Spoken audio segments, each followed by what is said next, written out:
Muito boa tarde, como estão as coisas?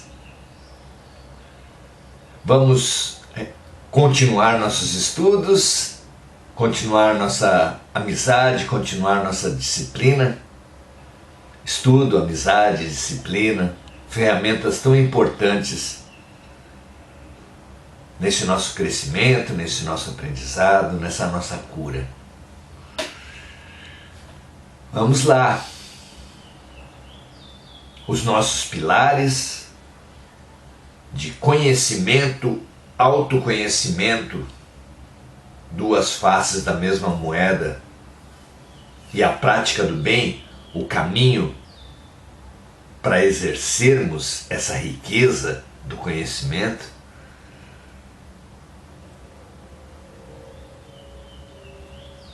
Vão ser desafiados esses três princípios para entendermos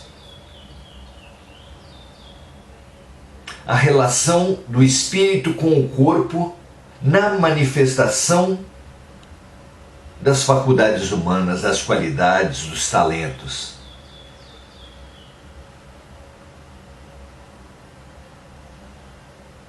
Vamos trabalhar com três questões hoje desse fabuloso O Livro dos Espíritos, as questões 369 a 370A, novamente três questões. E vamos fazer um paralelo mesmo entre um instrumentista e seu instrumento, um pianista e seu piano, um violinista e seu violino, assim por diante.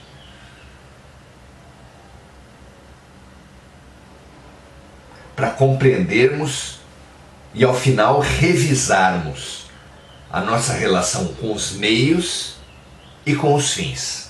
Vamos lá? Muito bem. Kardec, na 369, pergunta assim: o espírito precisa esperar que os órgãos se desenvolvam para que ele possa exercer as suas faculdades em liberdade? Poderíamos também dizer em plenitude?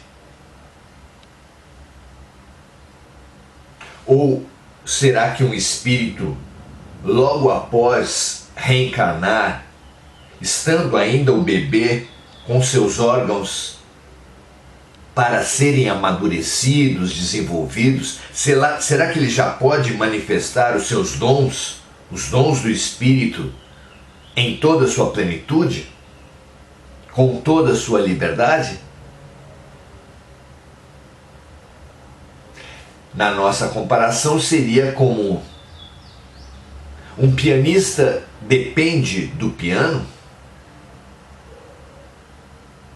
Ele pode manifestar o seu talento com toda a liberdade, em toda a sua plenitude, independente da qualidade do instrumento? O que vocês acham?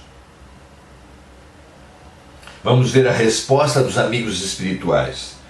Os órgãos são instrumentos através dos quais o espírito manifesta suas faculdades.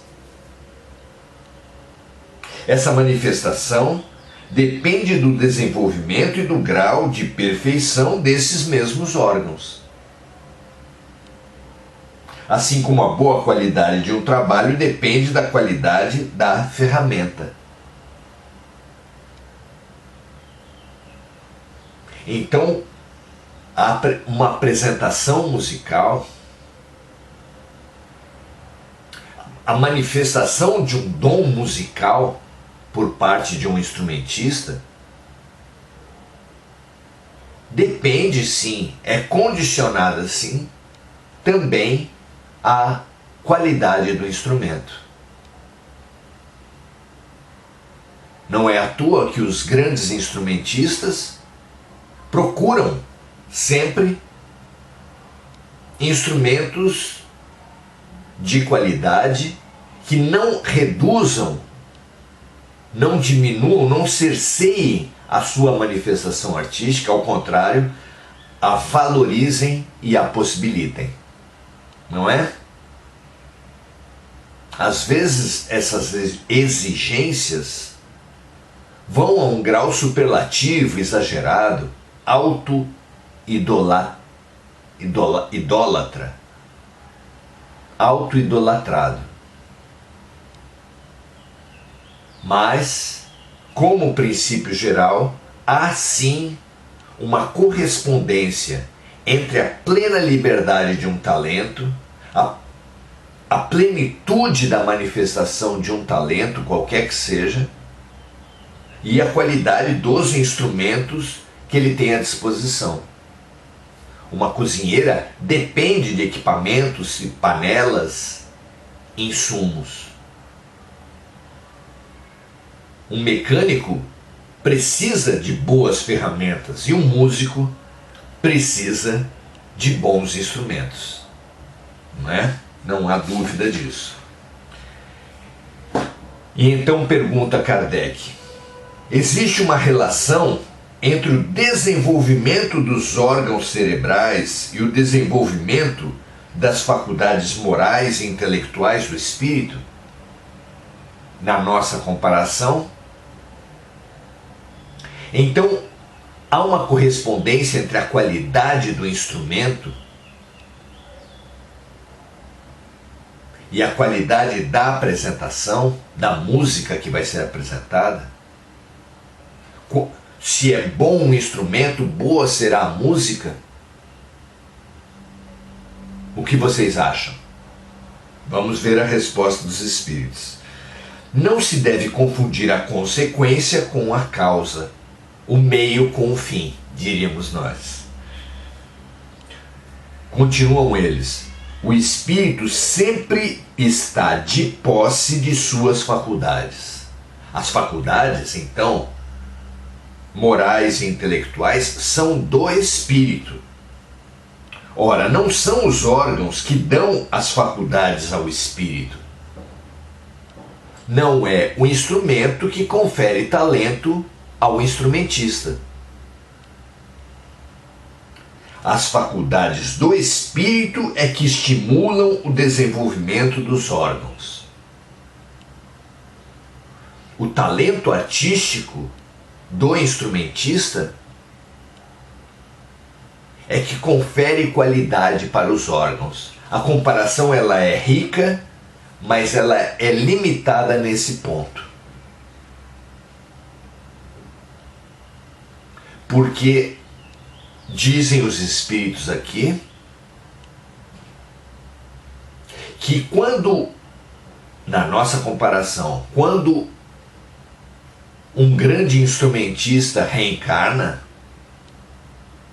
o seu próprio talento irá desenvolver o seu cérebro, os seus órgãos, o seu corpo.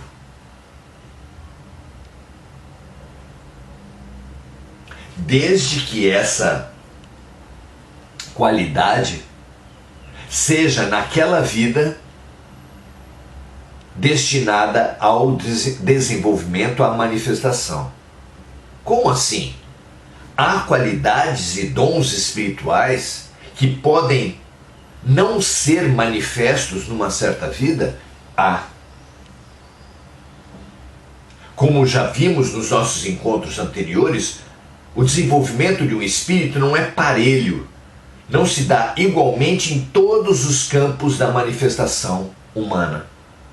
Em todos os campos do pensamento, todos os campos do sentimento, em todos os campos da palavra, em todos os campos da ação. Ao contrário, os seres evoluem de forma desparelha, de forma que um grande artista pode ser um péssimo marido,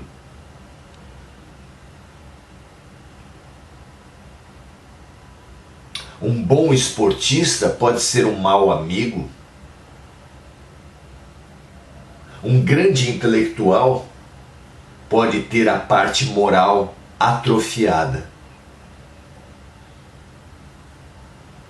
E como o espírito que tem uma parte, por exemplo, artística muito desenvolvida, quando reencarna, tende a ser dirigido por essas qualidades artísticas,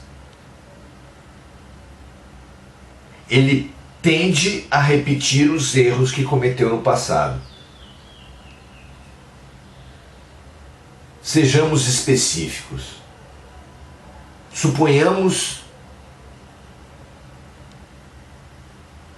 que um grande expoente da arte, da música, tenha sido tão idolatrado e com a parte moral atrofiada tenha abusado dessa idolatria, tenha se embriagado, se afundado, se atolado nessa idolatria, ao ponto de manipular as pessoas, ao ponto de explorar as pessoas,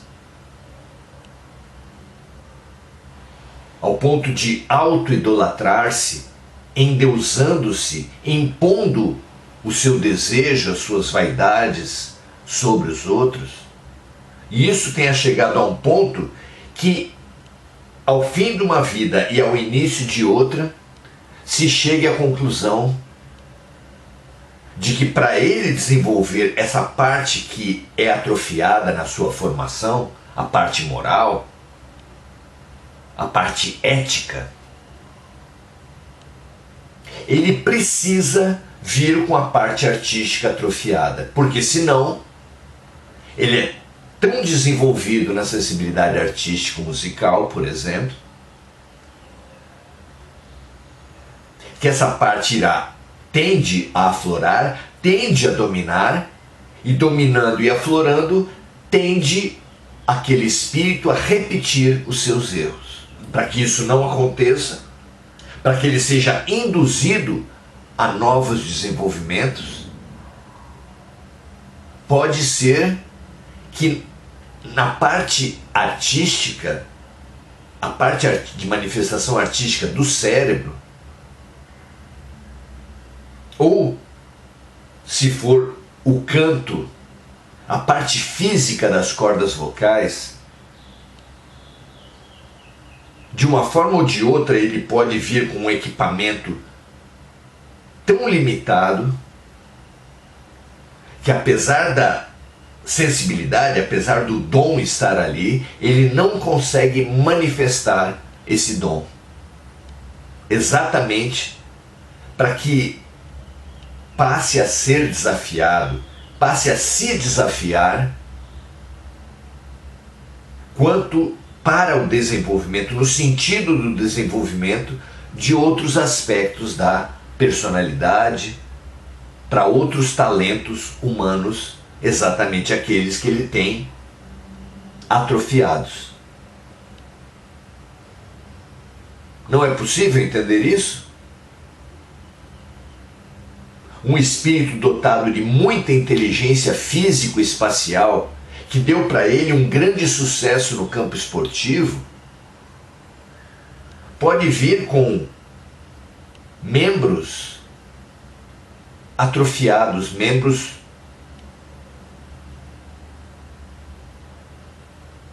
pouco desenvolvidos, de forma que, não podendo expressar a sua grande aptidão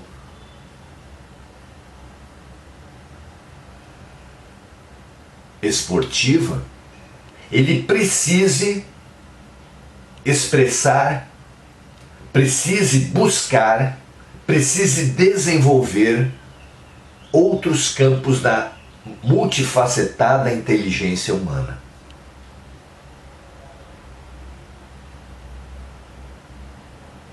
É interessante pensar nisso, das possibilidades que o mundo espiritual tem de planejar, de estimular, de desenvolver as criaturas, não é? Questão número 370A. Kardec pergunta assim: Sendo assim, a diferença entre as aptidões encontradas nos homens se devem unicamente ao estágio em que o espírito se encontra? Na nossa comparação seria: a excelente apresentação musical depende unicamente do talento artístico do musicista que vai se apresentar? E a resposta é: unicamente não é o termo mais exato. Nós sabemos e temos dado reforçado essa certeza de que uma boa apresentação musical depende do talento e depende também do instrumento. No nosso caso, em estudo, depende do espírito possuir essas qualidades e depende do corpo dar condições dessas qualidades se manifestarem, se exprimirem. Vamos ler a resposta dos espíritos.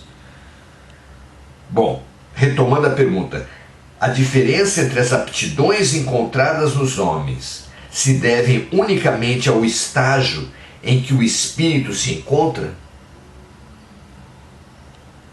Unicamente não é o termo mais exato, respondem os espíritos. O princípio dessas diferenças encontra-se nas qualidades que o espírito possui. Então, a multiplicidade das capacidades, dos talentos, se deve basicamente às qualidades que os espíritos possuem. Mesmo ele sendo mais ou menos adiantado, é preciso levar em conta, porém, a influência da matéria que sempre limita, com maior ou menor intensidade, o exercício das suas faculdades. Limita ou possibilita, com maior ou menor intensidade, o exercício das faculdades do espírito. Vamos ao comentário de Kardec, que faz uma síntese disso que nós temos aprendido. Ao encarnar, o espírito traz consigo certas faculdades. Se atribuirmos a cada uma delas um órgão correspondente no cérebro, o desenvolvimento desses órgãos será sempre uma consequência dessas faculdades, ou seja, são as faculdades que desenvolvem os órgãos e não o contrário. Olha que precioso isso. São as necessidades e os talentos espirituais que desenvolvem os órgãos, as capacidades do corpo físico, e não as capacidades do corpo físico que determinam os dons e os talentos do espírito. Continua Kardec. Se as faculdades tivessem sua origem nos órgãos, o homem seria uma máquina sem livre-arbítrio e sem responsabilidade por seus atos. Sendo assim, os maiores gênios, sábios, poetas, artistas, o seriam apenas porque o acaso lhes concedeu órgãos especiais e sem esses órgãos não seriam gênios. É muito interessante que a ciência já obteve, já estudou o equipamento cerebral de grandes gênios da humanidade como Einstein, Pelé, etc., em busca de encontrar nesses cérebros, nesses equipamentos cerebrais, a origem única, a causa única dos talentos dos gênios. A pesquisa, porém, deu resultados extremamente limitados, porque ali percebeu-se que basicamente o equipamento cerebral de um gênio é muito semelhante, possui praticamente nenhuma diferença dos equipamentos cerebrais dos homens limitados. Isso só leva todos nós a ter que estudar. Se não é um instrumento que determina a excelente apresentação musical, onde está a condição básica dessa apresentação musical? No espírito, claro. Ainda que esse espírito, para se manifestar plenamente, dependa também de ter bons instrumentos.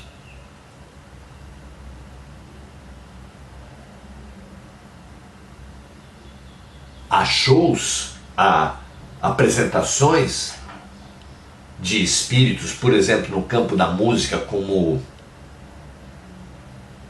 Egberto Gismonti, especialmente Hermeto Pascoal, que se caracterizam pela improvisação, pela utilização de materiais os mais rudimentares, os mais diversos, para desses materiais, nem se pode falar de instrumentos, fazer apresentações musicais de grande qualidade.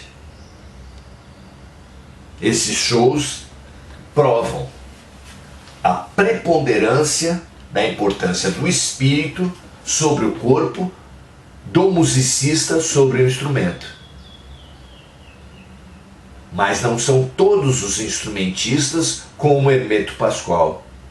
Grande parte deles precisa, para fazer a apresentação dos seus talentos, precisa de instrumentos musicais adequados e qualificados. Essa comparação é muito rica para nos ajudar. Continua Kardec nos seus comentários. Assim, qualquer um poderia ser um Newton, um Virgílio ou um Rafael, os grandes gênios da humanidade, se tivesse possuído órgãos físicos especiais. A suposição de que os órgãos possam dar as aptidões ao espírito torna-se ainda mais absurda quando aplicada às qualidades morais. Efetivamente, segundo essa suposição, um São Vicente de Paulo, dotado pela natureza de certos órgãos, poderia ser um malfeitor. E qualquer malfeitor que possuísse determinados órgãos poderia ser um São Vicente de Paulo. Será que é assim? Continua Kardec, é muito mais racional admitirmos, ao contrário, que os órgãos especiais, se é que existem, são uma consequência e se desenvolvem pelo exercício das faculdades, assim como os músculos se desenvolvem pelo movimento. Uma figura muito lúcida. E ele termina assim: vamos fazer uma comparação simples, porém verdadeira. Pela fisionomia podemos reconhecer o homem dado à bebida. Não é assim? O homem que é viciado em bebida alcoólica, ele expressa na aparência do seu rosto o seu vício. Não são os sinais que o tornam um viciado. Não é o rosto inchado que faz de uma pessoa um alcoólatra. E sim o vício que produz os sinais. Na realidade, as faculdades do espírito é que desenvolvem o órgão e não o contrário.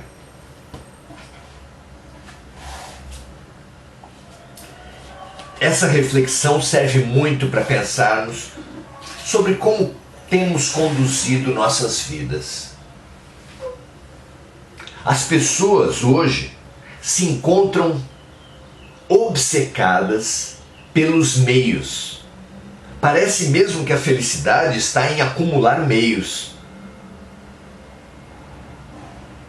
Parece fundamental ao nosso projeto de felicidade que tenhamos carros muito velozes. Ainda que quase ninguém que tenha carros muito velozes tenha um circuito, tenha uma pista de corrida necessária para aquele carro desenvolver todo o seu potencial. As pessoas querem muito grandes somas de dinheiro. São enormes as filas das loterias quando elas estão acumuladas ou dos grandes prêmios. Raros, porém, são aqueles que possuem planos consistentes, coerentes, úteis à coletividade e a ele mesmo, para o bom uso daquele dinheiro. Ou talvez a comparação mais clara, milhares a cada 2 anos no Brasil se candidatam a cargos políticos. Muitos milhares são aqueles que querem o poder, seja de um vereador, de um prefeito, de um deputado, de um senador, de um presidente da República. Raros. Quase nenhum deles, porém, tem um projeto claro de o que fazer com o cargo que ele está pleiteando. No geral, as proposições têm pouco a ver com o cargo, não são factíveis, exprimem apenas o que é chamado de marketing eleitoral. Estamos todos praticamente obcecados pelos meios, sem nos relacionarmos com os fins. Quando ambos são fundamentais para a realização de uma missão, de uma tarefa.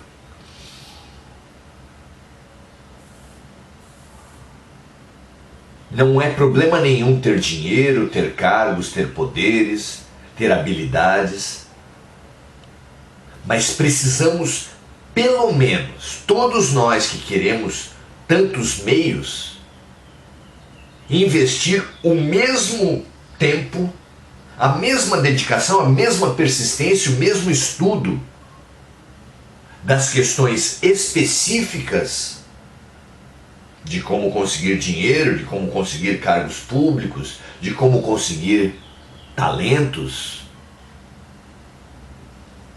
com a questão ética.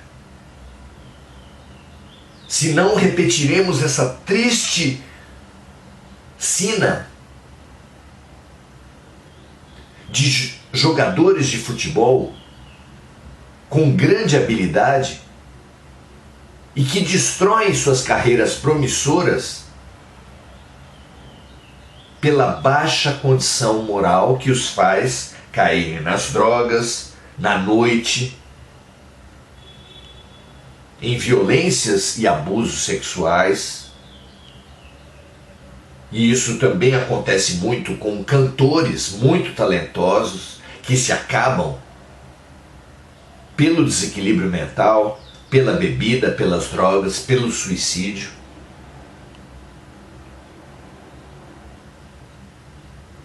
Muito comparando grosseiramente, de que adianta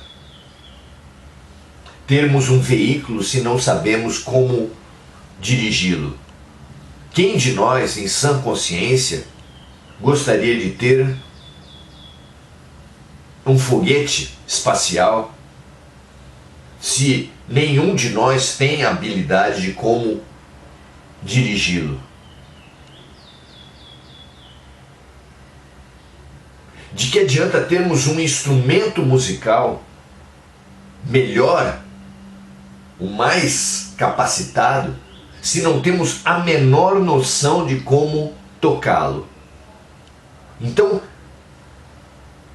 não há problema nenhum em buscar ter um meio eficiente, um meio que dê condições de uma tarefa ser realizada. Mas temos também que nos habilitar para a boa realização dessa tarefa, e a boa realização de todas as tarefas depende do aspecto moral.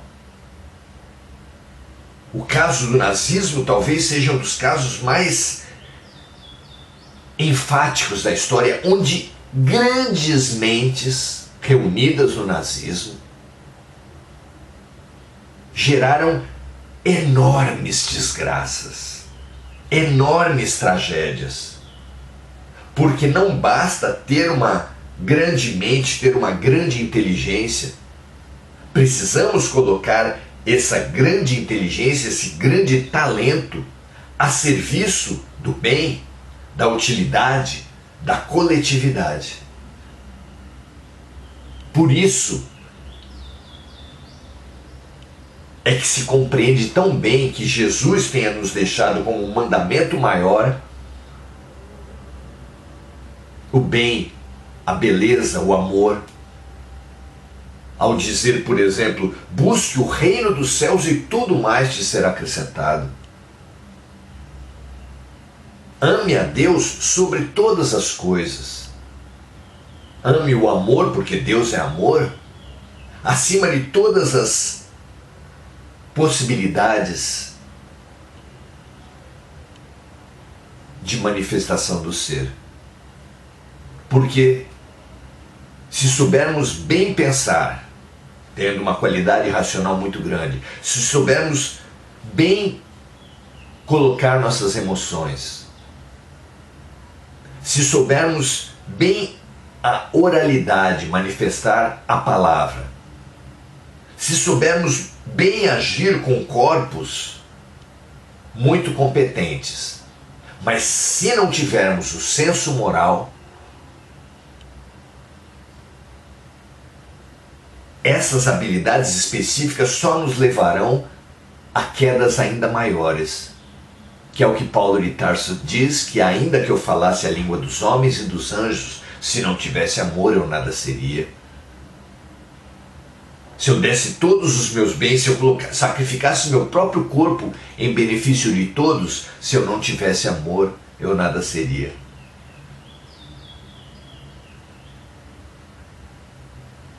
Não é linda essa certeza? Busque, meus amigos, minhas amigas, busquemos todos nós esse desenvolvimento da capacidade moral e ética, ao mesmo tempo que, pelo menos ao mesmo tempo, que buscamos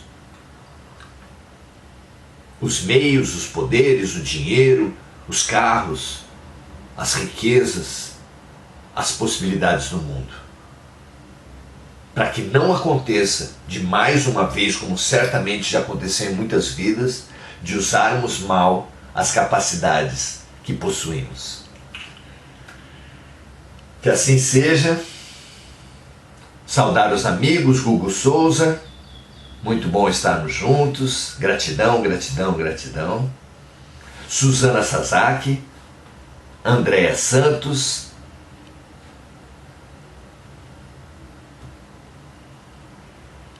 André Salvatore, Domingos Natalo, Adelaide Dias, Roberto Capelli, Enir Cajazeira,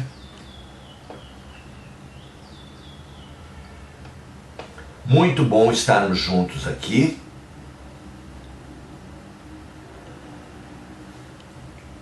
Maravilhoso que consigamos manter essa nossa disciplina. André Salvatore, que essa nossa capacidade seja sempre renovada. Porque conhecimento fora, quando buscado em harmonia com o autoconhecimento, e quando buscado conhecimento e autoconhecimento, a expressão dessas tremendas possibilidades e capacidades pela prática do bem, ao máximo de pessoas, ao máximo de animais, de plantas, ao máximo das criaturas de Deus,